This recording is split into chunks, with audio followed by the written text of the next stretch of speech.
Hey, today I'm going to show you how you can use your Pinterest to drive more traffic to your web page or your shop. So the first thing that you're going to want to do is to optimize your personal account.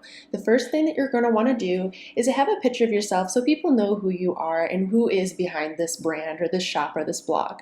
The second thing is you're going to want to have your name, but also in your name title, include like what it is that you do. I'm becoming a surface pattern designer, so I put Crystal Whitlow, surface pattern designer. If you are a baker, put that in. If you do specific thing like cupcakes or origami, put that in there, and that will help improve the search engine optimization of finding you on Pinterest.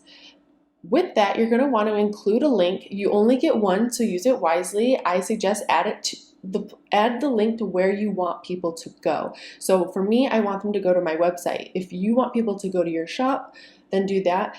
I highly recommend send them to the place that will make you money. So even though you would like to have more Instagram followers, if you're going to get one opportunity to get one click, you're going to want to send them to what you provide and what you offer. And so send them to your shop where they can find a value. Next, I would suggest going through this little bio and update it with really good keywords that people would be typing in when searching on something on Pinterest. So if someone is looking for surface pattern design specializing in children's clothing, maybe they're going to type in pattern, children's clothing, youth clothes, sewing tutorials, business tips, stuff like that. So those keywords is what I included in my description. Moving on, this is where it gets a little bit more fun and creative. So you're going to have lots of boards, and you're going to want to have your very first board to be all the things that you do. This is where you can just dump like all of your products, all of your blog posts, but no one else's stuff goes into this board. This is just solely you. So when you click on it, or when someone else clicks on it, they can see that this board encapsulates everything that you provide and make in the world. Now, the second boards and the following boards, they're going to be your collections with other contributions of other designers or other images that aren't specifically just you, but revolves around a theme. So this one, I have just my pattern designs. So it's not going to include business tips. It's not going to include color palettes. It's not going to include any like freebies that I give away. It's just my pattern designs. Then it's going to go into patterns that are just for cats, or patterns that relate to summer, maybe fall, and just think of different themes that relate to your niche. If you are a food blogger, then maybe you have recipes just for Christmas, or recipes for a summer get together, or even more specific than that. And you can have holidays, you can have birthday parties, reunions, graduation parties, all sorts of different topics that you can play off of.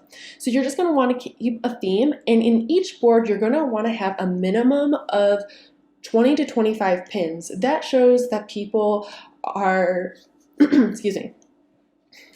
That shows that these boards have content in them. So in this autumn one, I only have 16. So therefore, I really should go in and add some more pins. This one has 502. That one's fine. And then you can also go through, and they don't have to be just your stuff. So you can go through and pin other people's content that you think is inspirational. And then as you go down, you can branch out just a little bit. Like, I sell surface pattern designs, and so therefore I'm also going to be within the sewing market. So I include things like sewing tutorials, which I have a few of those on my blog. And then I add more group boards down below. Now, group boards is a really great way to boost your views on Pinterest. So the idea of a group board is that there's several contributors that add their pins to the board. When a board has more activity, Pinterest sees like, oh, a lot of people are pinning to this board, that must mean that they like it. And then it kind of boosts in ratings. So you can find group boards, you can just go and you can click on them, and sometimes the group boards will initially say that they're a group board, and then in the description it will include it, and it'll also explain like how to join the group board. Now, you'll have to do some searching around to find these group boards, but when you're doing it, you type in what you're looking for, and then instead of going to all pins, type down to boards, and then you can narrow down what you see. And you can usually find the contributor or the owner of the board because they'll be listed first when you click on that icon. So yeah, so those are my tips for optimizing your Pinterest. I hope that's helpful. If you have any questions, please contact me. And in my next video, I'm going to explain how you can use Tailwind to optimize your Pinterest even further. All right, hope you enjoyed this. Bye.